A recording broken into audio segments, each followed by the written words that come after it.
Uncle Joel with Pin and Reel. So, when I first watched Fight Club, it was well after it had come out, well after it had been established as a cult classic, well after everyone had already seen it multiple times and loved it and could quote it. And really, I didn't know much about it going into it. I knew the rules of Fight Club. The first rule of Fight Club is you do not talk about Fight Club. The second rule of Fight Club is you do not talk about Fight Club.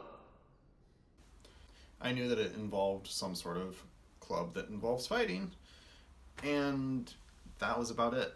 A friend wanted to show it to me, so okay, I watched it, I went in blind, and I spoiled it for myself. Now, early in the film, spoiler warning for the two people who haven't seen it, before Edward Norton ever meets Brad Pitt's Tyler Durden, I saw a brief blip on the screen that I could have sworn was Brad Pitt. Against my friend's protestations, I rewound the film and then pushed play, only watching it in slow motion this time. Sure enough, I was right about what I thought I saw. Tyler Durden appears in the background of a scene before Edward Norton ever meets him.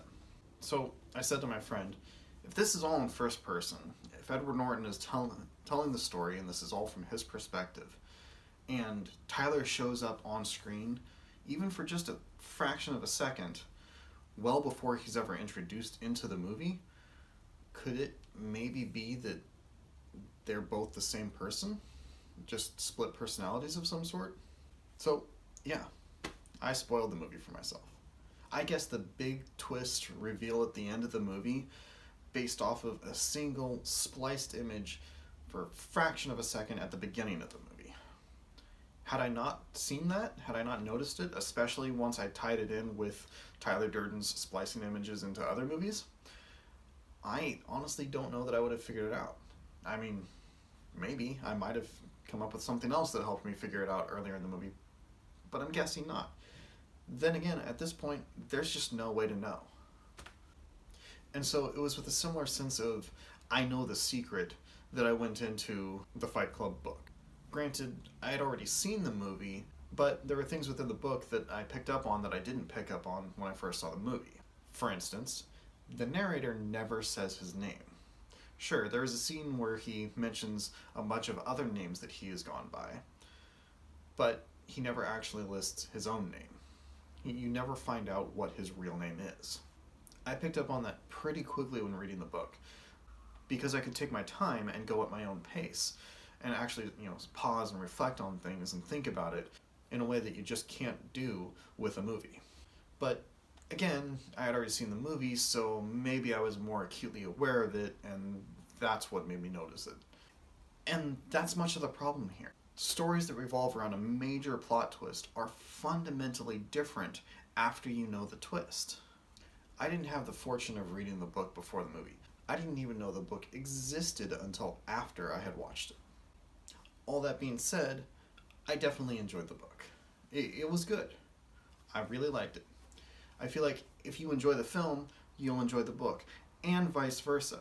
It's one of those few movie adaptations that actually pretty well nails what the book is, because they're both so similar and both written by the author. I know they're not exactly the same. I rewatched the movie the day after I finished reading the book, and I honestly can't tell you which one I enjoy more. And that's probably one of the best things I can say about what Chuck did here. The book and the movie are on equal footing, breaking the rule that the book is always better than the film.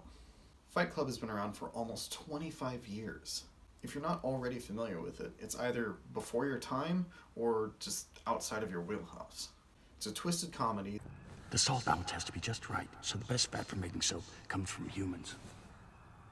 Wait, what is this place? A liposuction clinic. That deals with dark themes, has strong language, and messes with your minds in multiple ways. It's a modern classic in both film and novel forms, but it's absolutely not for everyone. Aha! Pay dirt. Richest, creamiest fat in the world. For me, it is good, messy fun that makes you feel uncomfortable, as it should. No! Stop pulling.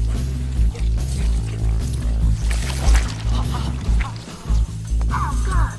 And until next time, this is Uncle Joel saying, his name is Robert Paulson. His name is Robert Paulson. His name is Robert Paulson. Come on, guys, His please, name stop it. is Robert Paulson. His name